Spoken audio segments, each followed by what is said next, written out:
ফরজ গোসল না করে সেহরি খাওয়া যাবে কিনা? মনে করেন রাতের বেলা স্বামী স্ত্রী একত্রে সময় কাটিয়েছেন, এখন ফরজ গোসল করতে লজ্জা লাগে, শরম লাগে, কারণ ফ্যামিলির অন্যান্য মেম্বাররা দেখে ফেললে একটু লজ্জাবোধ হয় অনেক সময়। সেক্ষেত্রে এমত অবস্থায় সেহরি খাওয়া যাবে কিনা ফরজ গোসল না করে?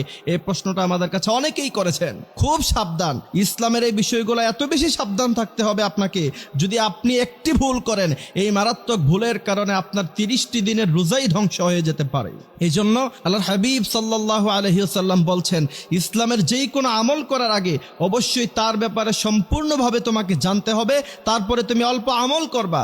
আখলিস দীনাকা ইয়াকফিকাল আমালুল কলিল, আমল অল্প হবে কিন্তু সেটা যদি সঠিকভাবে হয়, সহিভাবে হয়, তাহলে আল্লাহ তাআলা সেটাকে কবুল আর মঞ্জুর করে নেবেন। এই জন্য এই মারাত্মক ভুলগুলো যদি আপনি করেন, তাহলে আপনার রোজায় সমস্যা হয়ে যেতে পারে। এইখানে অনেকের মনেই একটা প্রশ্ন থাকে যে এখন ফরজ গোসল না করে সেহরি আমরা খেতে পারবো কিনা। আমাদের দেশে অনেক কুসংস্কার আছে, যেমন ফরজ গোসল হওয়ার পরে, ফরজ গোসল না করা পর্যন্ত সংসারের কাজ করা যায় না, তারপরে হচ্ছে কি খাবার রান্না করা যায় না, তারপরে নিচে কাপড় দিয়ে, কাপড়ের উপর দিয়ে হেঁটে যায়। এগুলি সব হচ্ছে কুসংস্কার।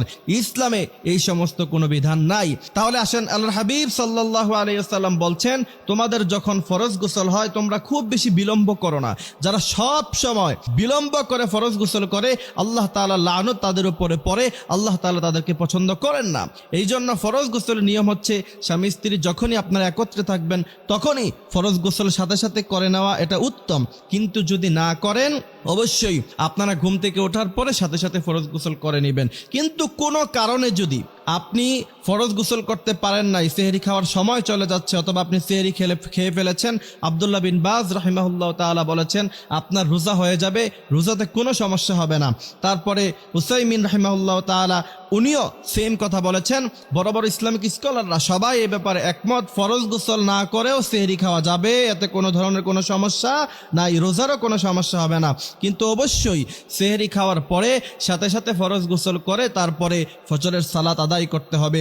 যেই ব্যক্তি রমাদান মাসে রোজা রাখে শুধুমাত্র খালি, কিন্তু সে নামাজও পড়ে না, কোরআন তেলাওয়াতও করে না, অবশ্যই আপনাকে বুঝতে হবে যে তার পরিপূর্ণ রোজার হক কোনো দিন আদায় হয় নাই।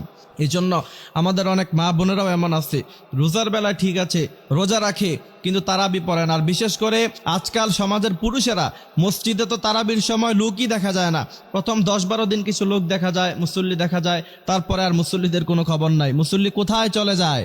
এরপরে দিন যত গড়িয়ে যেতে থাকে, দিন যত শেষের দিকে যেতে থাকে রমাদানের, তত বেশি মানুষ অবহেলা শুরু করে দেয়। নো, আল্লাহর হাবিব সাল্লাল্লাহু আলাইহি ওয়াসাল্লাম বলেছেন, ওই ব্যক্তি ধ্বংস হয়ে যাক যেই ব্যক্তি রমাদান মাস পেল কিন্তু তার জীবনের সব গুনাহগুলি মাফ করতে পারলো না।